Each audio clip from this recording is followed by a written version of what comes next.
मन मस्तिष्क में कहीं आपके ये था कि मुझे पुस्तकें लिखनी हैं, कहीं ये था कि मुझे ये जो मेरी संवेदनाएं हैं, ये जो मेरे विचार हैं, उन्हें कहीं अंकित करना है और उन्हें एक पुस्तक का रूप देना है, या ये कैसे शुरू हुआ, कैसे आया? क्योंकि एक प्रशासनिक अधिकारी को क्या इतना समय मिल पाता है, या उसके ऊपर इतनी जिम्मेदारियां होती हैं कि वो अपने सपनों को, अपनी आकांक्षाओं को दरकिनार कर देता है? ये कभी अड़चन आई आपके जीवन में?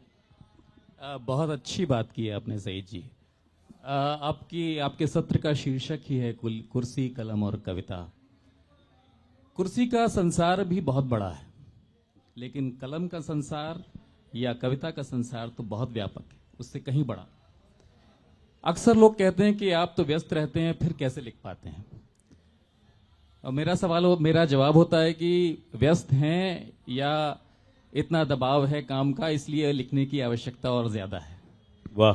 क्योंकि when there are so many forces trying to dehumanize you, then there is a greater need to remain human, and literature helps you remain human.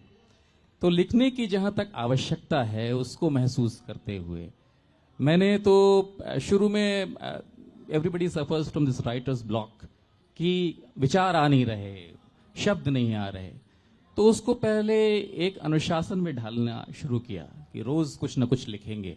जो देखा, जिससे मिले, जैसा महसूस किया, जो विचार आया, उसको बस शब्दों में उतारना है। धीरे धीरे मुझे लगता है कि शब्द खुद आने लगे, बहने लगे, और पुस्तक लिखना ये उद्देश्य नहीं था। शुरू में तो यह स्वांतः सुखाय था, जैसा कि मैंने कहा कि अपने आप को मनुष्य रखने की आवश्यकता और विवशता, इसने शायद कुछ लिखवाया, और जो कुछ भी लिखा उसको पुस्तकों का रूप मिल गया। इसमें अवश्य जो है ईश्वर की कृपा थी, उसके बिना तो कुछ भी संभव नहीं। मैं आप दोनों से एक प्रश्न पूछना चाहता हूं। मुकुल जी, पहले आप उसका उत्तर दीजिएगा। एक जो आपके कवि, लेखक, साहित्यकार को हम ये मानते हैं, और जो कि सच्चाई भी है, कि वो संवेदनशील मन उसका होता है। प्रशासन चलाते हुए आप भी आशुतोष सर इसी प्रश्न का उत्तर दीजिएगा।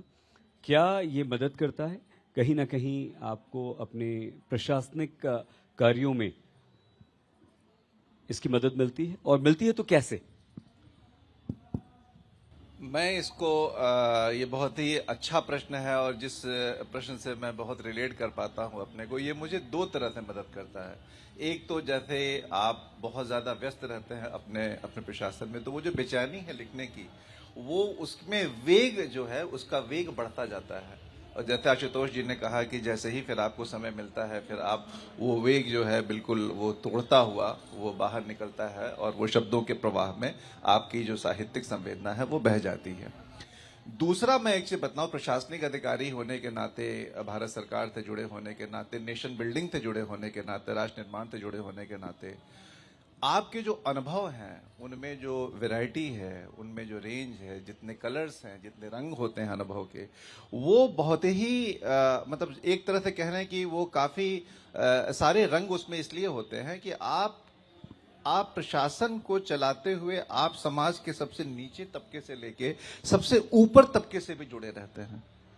तो आपको एक समाज का जो अध्ययन है वो इस प्रोफेशन से मुझे आता है। और मेरा मानना है कि साहित्य जो होता है वो एक रचना की जो एक आग होती है, और ह्यूमन एक्सपीरियंस जो आप अनुभव करते हैं वो उनके लिए ईंधन का काम करता है, और दोनों जो वो आग उसको जलाती है, तब वो साहित्य और कविता की ज्योति जलती है, और वो अल्टीमेटली जो है वो एक आपको एक दूसरे स्टेट में ट्रांसफॉर्म कर, जहां आप डिवाइन फीलिंग आने लगती है। जब आप कुछ रचना करते हैं, जैसे रचनाकार, जैसे हम लोग नेचर को देखते हैं और आपका मानवीय अस्तित्व है, उसमें हम कहते हैं कि ईश्वर है जिसने कि आपको, आपकी रचना, संसार की रचना की और आपको फिर पैदा किया। उसी तरह एक रचनाकार की उसमें जब वो कोई नई चीज लिख देता है, तो आप समझिए कि एक तरह का मेटामॉर्फोसिस हो जाता है, एक तरह का एक सबलाइम स्टेट में आप आ जाते हैं। तो ये बड़ा सुखद अनुभव है। तो ये प्रशासन मुझे दो तरह से मदद करता है। एक तो जब व्यस्त रहता हूं तो उस बाकी समय में वो अपना एक फोर्स, जो पैशन जिसको कह लें, वो अपना वेग अब अपना एक्सप्रेस कर देता है, अभिव्यक्त कर देता है। और दूसरा, मुझे इतने सारे वैरायटी ऑफ ह्यूमन एक्सपीरियंसेस मिलते हैं और वो मुझे मेरी साहित्यिक संवेदना को इनरिच करते हैं, उसको ये धनी करते हैं।